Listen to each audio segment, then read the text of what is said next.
राधे राधे दोस्तों, आज हम इस वीडियो में भगवान श्री कृष्ण से जुड़ी जन्म कथा के बारे में जानने वाले हैं। यह बात द्वापर युग की है, जब धरती पर अधर्म का बोझ बढ़ता जा रहा था। राक्षसों ने धरती पर हाहाकार मचा रखा था।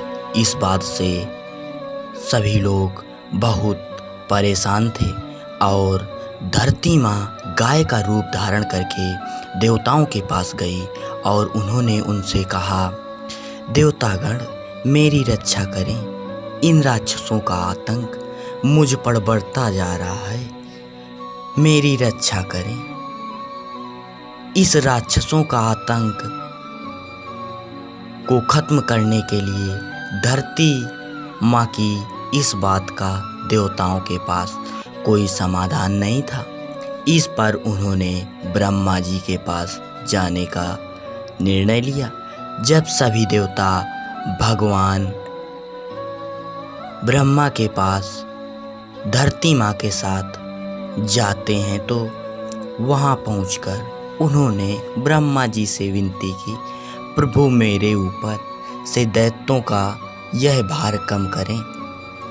धरती माँ बोली, मैं बहुत परेशान हूँ। ब्रह्मा जी ने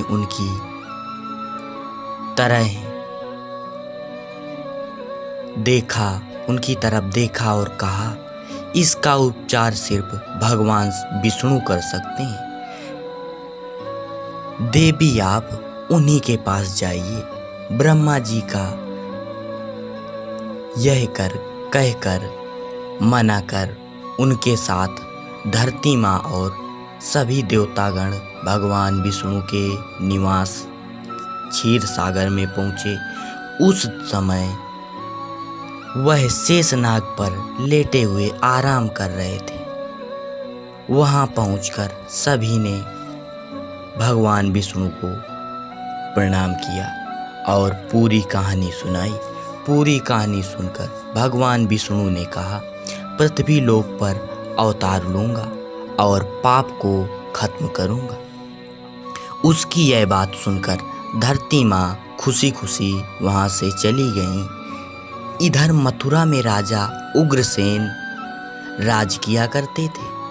वे दयालु राजा थे, लेकिन उनका बेटा कंस बहुत ही अत्याचारी और लालची था। उसे राजगद्दी का बहुत मोह था। एक दिन उनसे अपने बल से राजा अग्रसेन को सिंहासन से उतार दिया और कंस ने राजा अग्रसेन को जेल में डाल दिया और खुद राजा बन गया। लेकिन कंस अपनी बहन देवकी से बहुत प्यार करता था।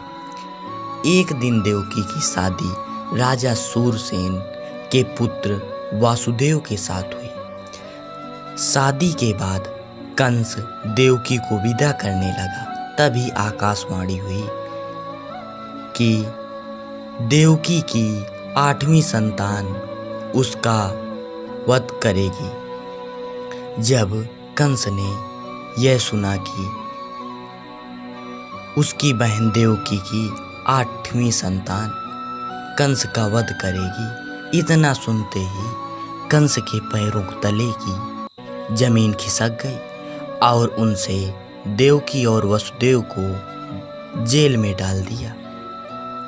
इसके बाद वह सोचने लगा कि देवकी की 8वीं संतानों में से कौन से नंबर का पुत्र मेरा वध करेगा।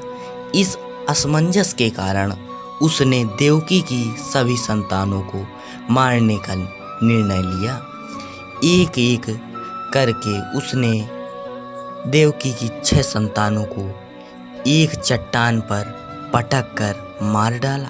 भगवान विष्णु की योजना अनुसार शेषनाग देवकी की 7वीं संतान के रूप में जन्म लेने वाले थे। जब देवकी 7वीं संतान से गर्भवती थी तो देवताओं और भगवान ने तरकीब से उनका गर्भपात करवा दिया। साथ ही उस संतान को वासुदेव की पत्नी रोहिणी के गर्भ में पहुंचा दिया था। इस बात में संतान को श्री कृष्ण के बड़े भाई बलराम के रूप में जाना जाता है। इसके बाद भाद्रपद की कृष्ण पक्ष की अष्टमी को रोहिणी नक्षत्र में देवकी की 8वीं संतान ने जन्म लिया। उसके जन्म लेते ही सारे सैनिक अपने आप सो गए। देवकी और वासुदेव की हथकड़ियाँ खुल गईं और जेल के दरवाजे भी खुल गए। उन दोनों को कुछ समझ नहीं आ रहा था और तभी आकाशवाणी हुई, इस पुत्र को गोकुल में नंद बाबा के यहाँ छोड़ाओ। ठीक वैसा ही किया। उन्होंने टोकरी में श्री कृष्ण को लिटाया और यमुना नदी को पार कर गोकुल में छोड़ कर आ गए और वहाँ पालने में सोई हुई बेटी अपने साथ जेल में ले आए। वासुदेव के वापस आने के बाद सब कुछ पहले जैसा हो गया। हथकड़ियाँ और जेल के दरवाजे वापस लग गए और पहरेदार होश में आ गए। होश में आते ही सैनिकों ने देवकी की 8वीं संतान की खबर जाकर कंस को दी। कंस दौड़ता हुआ जेल में आया और देवकी की गोद से उसकी संतान को छीन लिया।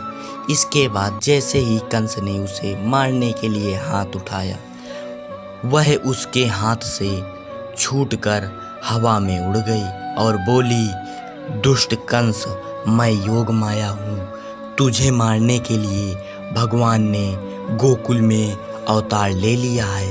अब तेरा अंत निश्चित होगा। इसके बाद श्री कृष्ण को मारने के लिए कंस ने कई राक्षसों को गोकुल में भेजा, लेकिन उनका बाल भी बांका कोई राक्षस नहीं कर सका। अंत में उन्होंने कंस का संहार किया और मथुरा को उसके आतंक से आज़ादी दिला दी। आपको यह कहानी कैसी लगी, यह बताने के लिए कमेंट बॉक्स में जय श्री राम, जय श्री कृष्णा, राधे राधे जरूर लिखें। हमारे YouTube चैनल को सब्सक्राइब करें और वीडियो को लाइक करें।